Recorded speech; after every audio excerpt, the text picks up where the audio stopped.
Astro பக்தி talk நேயர்களுக்கு இனிய தமிழ் புத்தாண்டு நல்வாழ்த்துக்கள். வணக்கம் நேயர்களே. நார்மலாக தமிழ் புத்தாண்டு அப்படின்னு சொன்ன உடனே நமக்கு பழைய வருடத்தினுடைய தாக்கங்கள் நிறைய தெரிய ஆரம்பிக்கும். புதிய வருடம் எப்படி இருக்க போகுதுன்னு ஒரு ஏக்கங்கள் வரும்.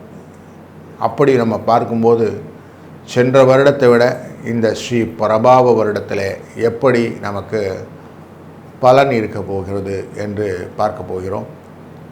அதுலேயும் இந்த வருடத்தில் சனி பெயர்ச்சி கிடையாது, குருவின் பெயர்ச்சி இருக்குது. குருவின் பெயர்ச்சி தான் குரு கடாட்சம் கோடி புண்ணியம்னு சொல்லுவாங்க. அப்போ குரு தான் தனகாரகன்னு சொல்லுவோம். அப்படிப்பட்ட குருவினால் நமக்கு என்னெல்லாம் பலன் அப்படிங்கிறத ரொம்ப மைனூட்டாக பார்க்க வேண்டியிருக்கும். அவன் குரு பெயர்ச்சியானது 1ஆம் தேதி ஜூன் 2026 கடகராசியிலே உச்சம் அப்படிங்கிற இடத்துக்கு போகிறார். அந்த உச்சம் அப்படிங்கிற இடத்துல போயிட்டு அங்கேருந்து 31/10 அதிசாரமாக சிம்ம ராசிக்குள்ளே போவார். திருப்பி அங்கேருந்து ரிட்டர்ன் ரிவர்ஸில் 24 ஜனவரி 2027 அன்று திருப்பி கடகராசிக்கு வருவார். அப்போது ஒரு நல்ல மொமெண்ட்டு மிதுன கடக சிம்மம் அப்படிங்கிற 3 ராசி தொடர்புகளை கொண்டது. காலச்சக்கர புருஷத்தில் பார்த்தோன்னா 3ஆம் இடம், 4ஆம் இடம், 5ஆம் இடம்னு சொல்லுவோம். 3ஆம் இடம் தான் முயற்சி, வீரியம், தைரியம் அப்படிங்கிற இடம். 4ஆம் இடம் தான் குடும்பத்தில் இருக்கக்கூடிய அந்த வண்டி வாகனம், சுகங்கள், அன்னை, தாய் அப்படின்லாம் சொல்கிறோம் இல்லையா, இந்த சுகங்கள் எல்லாம். 5ஆம் இடம்ங்கிறது குழந்தைகள், பாக்கியங்கள், ஆசைகள், யோகங்கள், லக் அப்படின்றோம்ல, ஃபார்ச்சூன் அப்படிங்கிறோமே, இதெல்லாம். இப்போ இந்த தனக்காரனுடைய முக்கியமான செய்கை நமக்கு புரிந்து விட்டது. அதனால் இதையும் பார்த்து கொள்ள வேண்டும். இந்த வருடம் பிறக்கும் போதே ரிஷப லக்னத்திலே பிறக்கிறார். ரிஷப லக்னத்திலே அவர் மிருகசிரீஷம் என்கிற நட்சத்திரத்திலே இந்த கால் ஊன்றுகிறார். இந்த வருஷத்தை சூரியன் உச்சமாக அமர்கிறார் அஸ்வினி நட்சத்திரத்தில். சூரியனுடன் சேர்ந்து நமக்கு சுக்கிர பகவானும் அமர்ந்து கொள்கிறார் பரணி நட்சத்திரத்தை தன்னுடைய சுயசாரத்திலேயே. அவருடைய 3ஆம் இடமான மிதுன ராசியிலே குரு புனர்வசு என்கிற தன்னுடைய சாரத்திலே அமர்ந்து கொள்கிறார். கேது மகம் என்கிற சிம்ம ராசிக்குள்ளர அவர் அமர்ந்து கொள்கிறார் தன்னுடைய சுயசாரத்திலே. ராகு சதயம் என்கிற தன்னுடைய சுயசாரத்திலே அமர்கிறார். கூடவே சந்திரனும் சதய நட்சத்திரத்தில் அமர்ந்து கொள்கிறார். உத்திரட்டாதி என்கிற சனி பகவானுடைய இந்த ராசிக்குள்ளர ராசி கட்டமான மீன ராசிக்குள்ளர சனி பகவான், செவ்வாய், புதன் 3 பேருமே உத்திரட்டாதியிலே அமர்ந்து கொள்கிறார்கள். இப்போ பாருங்கள், சுயசாரத்திலே அமர்ந்தவர்கள் ஜாஸ்தியாக இருக்கிறாங்க. அப்போ தன் காலங்களில் கரெக்டாக செய்யக்கூடியதாக இந்த கிரகங்கள் இருக்கும் அப்படிங்கிற இண்டிகேஷனை கரெக்டாக நமக்கு சொல்லிட்டாங்க. இந்த ராகு கேதுவும் பெயர்ச்சி கொண்டவர்களாக இருக்கிறார். இந்த வருடக்கோளிலே 15/12/2026 அன்று இந்த ராகுவானது மகர ராசிக்கும் கேதுவானது கடகராசிக்கும் செல்ல இருக்கிறார்கள். அப்போ இவங்களும் தனகாரகன், அதாவது செய்கிறத பெருசாக செய்கிறது, கடனெல்லாம் கொண்டு வந்து கொடுக்கறது, வாழ்க்கையிலே மாற்றங்களை மாற்றுவது, திருமணம் போன்ற விஷயங்களெல்லாம் கொடுக்கறது, குழந்தை பாக்கியத்தை கொடுப்பது, இது எல்லாமே இந்த ராகு கேதுவின் செய்கையினால் வரும். அப்போ இதுவும் முக்கியமானது ஆயிட்டதுனால இந்த ஸ்ரீ பராபவ வருடத்தினுடைய பலனை ஒரு ராசிக்கும் டீட்டெயிலாக பார்க்க வேண்டியதாகிறது. வணக்கம் துலாம் ராசி நண்பர்களே. நீங்கள் சுக்கிரனுடைய ஆதிக்கத்தில் இருக்கக்கூடிய ஆசாமி. உங்களுக்கு இந்த விஸ்வவாசு வருடமானது ரொம்ப நல்ல பலன்கள் எல்லாம் கொடுத்து தான் போச்சு. ஒன்றும் நெகட்டிவாக பெருசாக சொல்கிறதுக்கு இல்லை. ஆனாலும் சில விஷயங்கள் உங்களுக்கு தாக்கங்கள் இருந்ததுன்றதும் மறுக்க முடியாது. இப்போ வரக்கூடிய பராபவ வருடமானது உங்களுக்கு எப்படி இருக்க போகுதுன்னு பார்க்கும்போது, குரு பகவான் தொடர்ந்து உங்கள் ராசியை பார்த்து கொண்டிருக்கிறார் மிதுன ராசியிலேருந்து அப்படின்னு சொல்லுவோம் இல்லையா. இங்கே ஒரு மாற்றம் வரப்போகிறது. 1/6/2026 அன்று குரு பகவான் 9ஆம் இடத்திலிருந்து 10ஆம் இடத்துக்கு மாறப்போகிறார். அங்கே உச்சம் பெறக்கூடிய இந்த சூழ்நிலை தொழிலிலே மாற்றம், பொருளாதார வளர்ச்சியிலே முன்னேற்றம், இதை காட்டுவார். ஏன்னா அவர் உங்கள் ராசியின் 2ஆம் இடமான குடும்ப தன வாக்குஸ்தானத்தை பார்க்க போகிறார். குருவினுடைய பார்வையின் பலன் ஜாஸ்தி நமக்கு தெரியும். அவர் மகர ராசியை பார்க்க போகிறார். உங்கள் ராசியினுடைய 4ஆம் இடத்தை பார்க்க போகிறார். 4ஆம் இடம்ங்கிறது மண், மனை, வாகனம் இல்லை, இதில் விருத்தி அப்படிங்கிறது நடக்கும். அப்போது அதுவும் உங்களுக்கு நல்ல மாற்றங்களையும் ஏற்றங்களையும் கொடுப்பதாக அமைகிறது. அங்கிருந்து உங்களுடைய ராசியின் 6ஆம் இடத்துக்காரரான சனி பகவானையும் பார்க்க போகிறார். யோககாரகனை சனி பகவான் 2 தனகாரகனும் பார்த்து கொள்கிறார். சனியும் தனகாரகன் தான். அப்போ பண வரவுக்கான வாய்ப்புகளை நிறைய ஏற்படுத்துவார். பண வசூல் அப்படிங்கிறது நிறைய நடக்கும். தொழிலிலே நல்ல முன்னேற்றங்களையும் விரிவாக்கங்களையும் ஏற்படுத்துவார். இந்த சனி பகவானின் பார்வையும் இந்த தனுசு ராசி மேலே இருக்கும். உங்கள் ராசியினுடைய 3ஆம் இடத்து மேலே இருக்கும். அதனால் பயணங்கள் மூலியமாக லாபங்களை சம்பாதித்து கொள்ள முடியும். தீர்வான நிறைய சொல்யூஷனை நீங்கள் கிரியேட் பண்ண முடியும். இந்த சனி பகவானின் பார்வை உங்கள் 8ஆம் இடத்து மேலே இருக்கிறதுனால தான் சில கஷ்டங்களெல்லாம் நீங்கள் ஃபேஸ் பண்ணிட்டு இருக்கிறீங்க. தேவையற்ற இடத்துல வாயை விட்டு மாட்டிக்கிறது அப்படின்னு இருக்கு இல்லையா, இந்த சிக்கல் தான் உங்களை படுத்திக்கிட்டு இருக்கு. அதனால் கொஞ்சம் அதை மட்டும் கண்ட்ரோல் பண்ணிக்கிறது நல்லது. 31/10/2026 போது இந்த குரு பகவான் அதிசாரமாக சிம்மராசிகளை லாபஸ்தானத்தில் அமர்வார். இப்போ லாபஸ்தானத்தில் அமர்ந்த உடனே உங்கள் ராசியின் 3ஆம் இடமான முயற்சி ஸ்தானத்தை பார்ப்பதும், உங்கள் ராசியின் 5ஆம் இடமான கும்பராசியை பார்ப்பதும் வளர்ச்சிக்கான வாய்களை நிறைய ஏற்படுத்துவதற்கு வாய்ப்புகள் கொடுப்பார். உங்கள் ஆசைகளை எல்லாம் பூர்த்தி செய்யக்கூடிய விஷயங்கள் இங்கே நடக்கும். தன் பார்வையை 7ஆம் இடத்தில் இருப்பதனாலே கலத்திரத்தின் மூலியமாக நல்ல ஒரு புரிதல் ஏற்படும். சுகங்கள் உண்டு, வெற்றிகள் உண்டு என்ற நல்ல பலன்களை தாங்கி வருகிறார் இந்த பீரியடில். திருப்பி 24ஆம் தேதி ஜனவரி 2027 போது ரெஸ்டோர் டு நார்மலி உங்களோட லாபஸ்தானத்துக்குள்ள தொழில் ஸ்தானத்துக்கு போயிடுவார். தொழிலில் போனதோன்னு கண்டினியூஷன் நல்லா தான் நடக்கும், ஒன்றும் ப்ராப்ளம் இல்லை. அப்போது மொத்தத்திலே இந்த வருடத்தில் ஒரு நல்ல பீரியட்ஸ் நிறைய இருக்குது. மே 11ஆம் தேதி ஆரம்பமே செவ்வாய் உங்கள் ராசியின் குடும்ப தான வாக்குஸ்தானத்துக்குரிய அதிபதி, அதேபோல் உங்கள் ராசியின் 7ஆம் இடத்துக்குரிய அதிபதி தன்னுடைய இடத்துக்கு உட்கார்றார். அங்கே தான் சூரியன் உச்சப்பட்டு நிற்கப் போகிறார். ஒரு ராஜயோகத்தை ஏற்படுத்துவார். நல்ல முயற்சிகளை நிறைய கொண்டு வாங்க, வெற்றிகள் நிச்சயம் உண்டு. பலன்கள் நிறைய இருக்குது, கவலைப்படாதீங்க. இந்த காலகட்டங்களிலே 15/12/2026 ராகு கேது பெயர்ச்சி இருக்கிறது.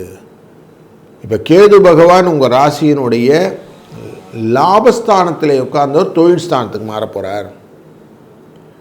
குரு பகவான் உங்களுடைய சுகஸ்தானமான யோகஸ்தானமான 5ஆம் இடத்தில் இருந்தவர் 4ஆம் இடமான மண்மனை வாகனஸ்தானத்துக்குள்ளே வரப்போகிறார், மகர ராசிக்குள்ளற. அப்போது தொழில் மூலியமாக பண விரயங்களை கொடுப்பார், புதிய முயற்சிகளை கொடுப்பார், வண்டி வாகனத்திலே வாங்க வேண்டும் என்ற ஆசையை கொடுப்பார். அதன் மூலியமாக செலவுகளும் உண்டு, தாயாரின் வழியிலே ஆசீர்வாதங்களும் உண்டு அப்படின்னு தெரியுது. அப்போது நல்ல பலன்களை எதிர்நோக்கக்கூடிய சூழ்நிலை உண்டு. இந்த ஐப்பசி கார்த்திகை இந்த காலகட்டங்களில் திருமணங்கள் நல்லபடியாக முடிவாகுவதற்கான வாய்ப்புகளும் அதன் மூலியமாக புதிய வரவுகளும் உண்டாகும். தொழிலிலே வேலை பளு அதிகரிக்கும். தெய்வீக காரியங்கள், பொது காரியங்களுக்கு தலைமை தாங்கக்கூடிய யோகங்களும் உண்டாகும். மாணவர்கள் எதிர்பார்த்த நல்ல மதிப்பை பெறுவதற்கும், கருவுற்ற பெண்கள் நல்லபடியாக பிரசவங்களை பார்த்துக்கொள்வதற்கும், முடிந்த வரைக்கும் இந்த பிரயாணங்கள் இந்த கர்ப்பிணி பெண்கள் செய்யாமல் இருப்பது நல்லது. இப்படி பண்ணிங்கன்னா நல்ல பிரசவமானது நடக்கும். குழந்தை வளம் நன்பாக இருக்கும். பண பிரச்சனைகள் தீர்ந்து தாராள பணப்புழக்கத்தை கொடுக்கக்கூடிய ஸ்ரீ பராபவரிடத்திலே இருக்கிறோம் என்ற நல்ல நம்பிக்கையை மனதில் கொள்ளுங்கள். இந்த வருடம் முழுவதுமே குரு பகவானை வணங்கி நீங்கள் செய்யக்கூடிய காரியங்கள் வெற்றியை தரும். பிரகஸ்பதின்னு இருப்பார் நம்ம நவகிரகத்தில், அவருக்கான அர்ச்சனை ஆராதனை செய்யுங்கள். குரு தட்சிணாமூர்த்தியாய் சிவஸ்வரூபத்தை பார்த்து வியாழக்கிழமை அன்று அவருக்கான ஸ்துதிகளை சொல்லுங்கள். உங்களுக்கான வெற்றி நிச்சயம் இந்த வருடத்திலே கிடைக்க இறையருளும் குரு அருளும் துணை புரியட்டும். நல்லது நடக்கும், நல்லதே நடக்கும். வணக்கம் விருச்சிக ராசி நண்பர்களே. செவ்வாயின் வீடு. செவ்வாயினால தைரியம், பங்க்சுவாலிட்டி, எதையும் தாங்கும் இதயம் அப்படின்லாம் சொல்லுவோம். இப்படிப்பட்ட உங்களுக்கு காலச்சக்கர புருஷத்தின் அஷ்டமஸ்தானத்துக்குரிய இந்த விருச்சிக ராசியினுடைய பலன் எப்படி இருக்க போகுதுன்னு பார்க்க போகிறோம். சென்ற வருடம் விஸ்வவாசு வருடத்திலே இந்த அஷ்டமத்திலே இருக்கக்கூடிய உங்கள் ராசியை குரு பகவான் தன்னுடைய பார்வையானது குடும்பதன வாக்குஸ்தானத்தில் வைத்து கொண்டு மற்றொரு பார்வையை உங்களுடைய வீண் செலவுகளை குறைக்கக்கூடிய 12ஆம் இடத்தில் வைத்து கொண்டிருந்தார். துலா ராசிக்கும் தனுசு ராசிக்கும் தன் பார்வையை நிலைநிறுத்தினாலே கட்டுக்கோப்பான சில விஷயங்கள்லாம் நிறைய நடந்து கொண்டிருந்தது. வருட கோளான இந்த குரு பகவானானவர் மிதுன ராசியிலிருந்து கடகராசிக்கு மூவாகிறார். இதனாலே தொழிலிலே நல்ல முன்னேற்றத்தை கொடுக்கக்கூடிய சூழ்நிலை கொடுப்பார். தன்னுடைய பார்வையை உங்கள் ராசி மேலே கொண்டு வந்துடுவார். அவர் உங்கள் ராசி மேலே பார்வையை வைப்பதனாலே குருகடாட்சம் கோடி புண்ணியம் அப்படிங்கிறத சூழ்நிலையை கொடுத்து விடுவார். 3ஆம் இடமான முயற்சி ஸ்தானத்தை பார்க்கிறார். அதுபோல் பஞ்சமஸ்தானத்தில் இருந்த சனி பகவானின் அந்த வரும் வராது அப்படின்ற மாதிரி ஒரு சூழ்நிலை இருந்துச்சு இல்லைங்களா, இப்போ அது கிளியாரிட்டி கிடைச்சிடும். எது கிடைக்குமோ அது கிடைக்கும் அப்படிங்கிற சூழ்நிலையை உங்களுக்கு ஏற்படுத்தக்கூடியது இந்த 1/6/2026 31/10/2026 வரை உச்சம் பெற்ற குருவினால் உங்களுக்கு கிடைக்கக்கூடிய பலன்கள் உண்டு. 31/10 அதிசாரம் என்கிற வேகமான பயணத்துடன் சிம்மராசிக்குள்ளே செல்கிறார். 24/1/2027 வரை இந்த சிம்மராசியின் பயணம் இருக்கும். இப்போ நேராக உள்ளே வந்தவர் திருப்பி ரிட்டர்ன் வந்து கடகராசிக்குள்ளே போயிடுவார். ஸோ அப்போது உங்களுக்கு இந்த காலகட்டங்கள் எகைன் ஒரு 3 மாதம் அப்படின்னு பார்க்கும்போது உங்கள் ராசிக்குடைய லாபஸ்தானத்துக்குள்ளர தன்னுடைய பார்வையின் பலத்தை சனி பகவான் வைத்து கொண்டிருக்கிற இந்த சூழ்நிலைகளே குருவானவர் உங்கள் ராசியினுடைய 10ஆம் இடத்துக்குள்ளே நுழைவதனாலே வேலையிலே நல்ல மாற்றங்கள் உண்டாகும். எதையுமே செஞ்சு பார்த்தணும் அப்படிங்கிற எண்ணங்கள் உண்டாகும். இந்த அஷ்டமத்தின் குருவினுடைய தன்மைகள் குறைந்து வெற்றதுனால கொஞ்சம் தைரியம் இருக்கும், நம்ம முடிச்சிருவோம் அப்படிங்கிற மாதிரி இடப்பெயர்ச்சிகள் மூலியமாகவும் பிரயாணங்கள் மூலியமாகவும் லாபத்தை சம்பாதிக்கக்கூடிய எண்ணங்கள் நிறைய வரும். ஏன்னா குருவின் பார்வை உங்களுடைய ராசியின் குடும்ப தன வாக்குஸ்தானத்தை பார்க்க போகிறார். அங்கிருந்து உங்கள் ராசியினுடைய 3ஆம் இடம் அப்படிங்கிற 4ஆம் இடம் என்கிற மண்மனை வாகன யோகத்தை பார்க்க போகிறார். அதுபோல் உங்களுடைய எதிரிஸ்தானமான மேஷராசியை பார்க்க போகிறார். அப்போது உங்களுக்கு எல்லா விதத்திலும் சுமூகமான பண வரவை ஏற்படுத்தி விடுவார். ஸோ பணப்புழக்கத்துக்கான வாய்ப்புகளை, குடும்பத்திலும் கொஞ்சம் நிம்மதியான சூழ்நிலையை, மற்றவர்களின் வளர்ச்சியை பார்த்து சந்தோஷப்படக்கூடிய உங்களுக்கு அதிக சந்தோஷத்தை கொடுக்கக்கூடிய சூழ்நிலை உண்டாகும். வருடக்கோளாக இந்த சனி பகவான் ஆசிட்டிஸ் அங்கே தான் இருக்கிறார், மீன ராசிக்குள்ளே இருக்கிறார், 5ஆம் இடத்தில் இருக்கிறார். தன் பார்வையை உங்கள் ராசியின் 7ஆம் இடத்திலும் உங்கள் ராசியினுடைய 11ஆவது இடத்திலும் உங்கள் ராசியின் 2ஆம் இடத்தில் வைக்கிறதுனால உழைத்தால் பணம் அப்படிங்கிறத கன்ஃபார்மாக கொடுத்துட்றாரு. அதனால் உழைப்புக்கு எந்த விதத்திலும் சோடை போகாமல் நீங்கள் இருந்துட்டீங்கன்னா சந்தோஷமான வாழ்க்கையை நீங்கள் பயன்படுத்திக் கொள்ளலாம். ராகு கேது பெயர்ச்சி இந்த வருடத்தில் உண்டு. கேது பகவானானவர் உங்கள் ராசியினுடைய 4ஆம் இடத்திலிருந்து 3ஆம் இடத்தில் வருவது பண வரவை அதிகப்படுத்தி கொடுக்கும். உங்களுடைய தாட் ப்ராசஸ் அப்படிங்கிறது இந்த ராகு பகவானுடைய தன்மையினாலே நல்லதொரு மூமெண்ட்டை கொடுக்கும், தன லாபம் உண்டாகும். இதே கேது பகவானானவர் உங்கள் ராசியினுடைய 10ஆம் இடத்திலிருந்து 9ஆம் இடத்துக்கு போடுவதனாலே ஒரு காரியம் செஞ்சால் கரெக்டாக முடிச்சுட்டு அடுத்த காரியத்துக்குள்ளே போங்க.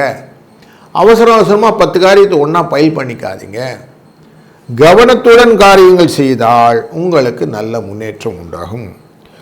குழந்தைகள் அப்படிங்கிற விஷயத்தில் நல்ல முன்னேற்றம், மாணவர்களுக்கு நல்ல ஸ்கோரிங் பெனிஃபிட்ஸ், படித்த மாணவர்களுக்கு உடனடி வேலை, உத்தியோகத்திலே பதவி உயர்வு, விரும்பிய இடத்திலே வேலை மாற்றம், கணவன் மனைவிக்குள்ளே நல்ல இணக்கமான நல்உறவு, குழந்தை பாக்கியமே இல்லை என்றவங்களுக்கு குழந்தை பாக்கியம், முடிந்தவரை வீடு மனை வாகனங்கள் இவற்றை யோகமாக மாற்றிக்கொள்ளக்கூடிய தன்மையை மனதில் வளர்த்து கொள்வது, கடன் சுமையை குறைத்து கொள்வது என்று இந்த ஸ்ரீ பராப வருடத்தில் வைத்துக் கொள்ளுங்கள்.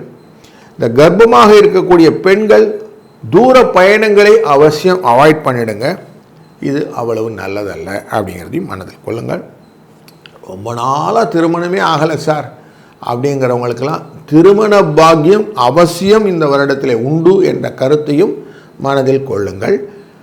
லக்ஷ்மி நரசிம்ம பெருமாள் அப்படிங்கிறது லக்ஷ்மி தேவியை தன்னுடைய இடையிலே அமர்த்தி கொண்டிருக்கக்கூடிய நரசிம்ம பெருமானை வணங்குவதனாலே வளங்கள் நலங்கள் பெருகும். ரிண விமோச்சனம் அப்படின்னு சொல்லுவோம். கடன் தொல்லை தீரும், தனவரவு பெருகும், வாழ்க்கையிலே எதிரிகள் அப்படிங்கிற விஷயங்கள் எல்லாம் உங்களை விட்டு விலகி உங்களுக்கு பாக்கியங்கள் பல கிடைக்க இந்த ஸ்ரீ பராப வருடம் துணை இருக்கட்டும். நல்லது நடக்கும், நல்லதே நடக்கட்டும். வாழ்க வளத்துடன்.